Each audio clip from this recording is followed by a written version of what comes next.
how did we move to this point? No, it appeared now. So this is a typical scenario even before the vertical handover algorithm of a wireless Wi-Fi service provider. So it just guarantees roaming. So like here, all of you, like you come here, you connect to Wi-Fi network, and you go to the internet.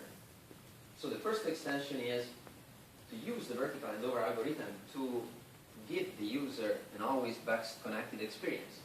So I come into this room, and automatically I want my mobile device or my laptop to choose to understand if the Wi-Fi network here is better than like the 3G network I'm using. And I want it to be done transparently to me. I want to automatically use the best network. So basically, you can generalize vertical handover algorithm. So in general, you scan the air, and you might find multiple Wi-Fi networks and typically a cellular network. So the vertical handover algorithm takes into account the performance, the received signal strength indicators of all networks, the good put, the delay experienced when you use the network, and then it selects a candidate network. And at that point, you start logging in to that network. As I mentioned before, and let me remind it here, the critical point is typically the handover from UMTS network to Wi-Fi network. So there, that's because it takes time. Because first you need to connect and then to authenticate. So in the remainder, we'll see how we try to overcome this limitation. So now, in order to exactly overcome that limitation, we developed a SIM-based authentication strategy. So your system, on the basis of the SIM data, generates a username and a password, which are associated to your SIM data. And then, at that point, you send a login request to log in the Wi-Fi network. At this point, without going through trying to reduce the authentication procedure in a very short time, you get the login much faster than in the previous approach, where you had to exchange authorization authentication messages with the server. So this one was the first approach to speed up that part. And eventually, with that authentication, with this automatic authentication strategy, we developed a mobile application. Actually, if you have Android smartphones, this shameless self-promotion, you're invited to download it and to try it in your smartphones. So the app that we developed was denoted as BabelTEN.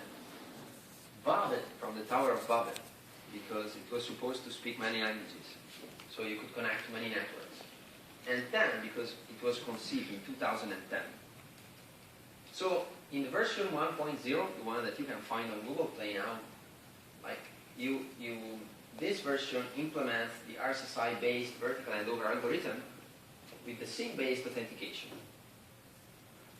Now, this app was the first step for mobile devices to overcome typical limitations related to the operating systems. For example, typically, if you have an iPhone, you switch automatically to Wi-Fi network without checking the good put or let's say the quality of experience. And when you do that, it takes time to authenticate to that network. So with this approach, with this app, it was the first step to make this transition, let's say, more efficient. Now, once we developed that app, we started using it to see what was the impact in terms of mobile data offloading. And why is it relevant, mobile data offloading? Well, it's relevant because mobile data traffic in 2012 grew by 70%. And it's expected to grow 13 times over the next 5 years. So it will be more and more important to, let's say, complement cellular networks with Wi-Fi networks. So this is the baseline of our 2012 experimental trial. So after we developed like that app, we actually used the prototype version of that app that I showed before, where instead of using the RSSI-based vertical handover algorithm, we use the hybrid RSSI and goodput vertical handover algorithm. So the testbed, there were about 70 active users. It ran from the 23rd of July 2012 to the 30th of September, so about like a little bit more than 2 months. Like there were multiple smartphone models, multiple Android versions, multiple operators. The handover, like in the handover, there were about 1,500 distinct cells involved, and like the performance metric that we estimated through like APIs of Android were the goodput, like which corresponded to the effective throughput at the HTTP level, and the delay. The delay was simply measured as the round-trip time towards an internet server. And we did it like these measures, both uplink and downlink. So these results that I'm going to present you now will be presented in July at the conference in Sardinia. So these are the places of the experimental trial. So you can see that they were mostly located in northern Italy. This is Parma. This is like Milan, so we have reference of where we come from. And so this is like the estimated goodput. Now, let me point out one thing. These results are really experimental results collected, and we are processing them. So today I'm just going to show you a snapshot of what we really measure. So these are real results. In order to derive like meaningful, let's say, insights, you need to process them, and we are doing that. But for today, you're just going to see like what we derived. So this is the goodput as a function of the day, and the black one is the goodput of mobile network, so the cellular network. The red one is the goodput of the Wi-Fi network. And basically, the Wi-Fi exhibits a higher average throughput, but also a higher variance. And the question like that you were asking before, the optimal estimation of the throughput or goodput, this is an open problem. We don't know exactly. We're working on that, but that's the critical aspect. So this is the goodput. In terms of delay, Wi-Fi has generally shorter delay, and the variance between cellular network and Wi-Fi network is roughly the same. The estimation strategy of the delay was like the transmission, simply the transmission of some pin probes. And both for the goodput and for the delay, the samples were collected every 10 minutes on each interface. And the delay here was measured at the application level. This is like the average daily user traffic. Now we measured this one to have an idea of like what was happening, like how the user were behaving. And basically you find a significant variability across days.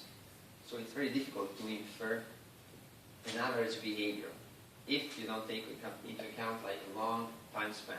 It's very difficult to find any, for example, repetitive patterns. I mean, traffic was lower in the midst of August because like in Italy like basically closes around the middle of August. No one works, so the traffic was like reduced.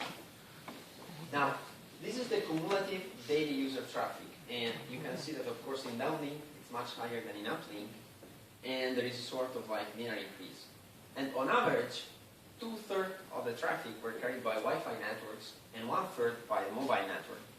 So these results suggest that really mobile data offloading will be a reality if there will be a system able to allow like seamless say experience in that direction. Now, after like that tryout, we gained like confidence, and so we started a new trial, a much larger scale trial. So it's still an ongoing trial. This is a trial based on the version of you can find on Google Play. So now there are about 700 active users. The experimental results started on the 23rd of September, and they are still ongoing. So now I'm going to show you the results up to the 3rd of April of like now, like a few days ago. here, again, there were many smartphone models, multiple Android versions, multiple operators, and roughly this experimental investigation involves about 10,000 distinct subs. So it starts being like very interesting, large-scale results. The traffic statistics were again like the uplink and downlink data, and also other like login data. Basically, we are like processing like 1 million logs to extract, like to have an overview of what was happening. Now, this is like the places in Italy, and this time we have like we distinguish between Giuliano hotspots and private hotspots, because with BabelTEN, the app, the Android app, you can basically also select, for example, your private network at home, your Wi-Fi network. So you put it in the preferences, and automatically, if like the checks are okay, when you come home, you switch from cellular network to a Wi-Fi network. And the trial is being like also in a larger scale, because Giuliano has a roaming agreement with AT&T. So we have results also from like data from the United States. Now, this is like the number of active users. You can see that like more and more people are like downloading the application, and at this point there are about 700 active users using it that we can monitor. Now, and this is the global data offloading. So this is the total, the green curve. Basically, this figure here, we measure the total amount of downloaded gigabytes from only the Wi-Fi networks. So we're just like considering the traffic on the Wi-Fi interface.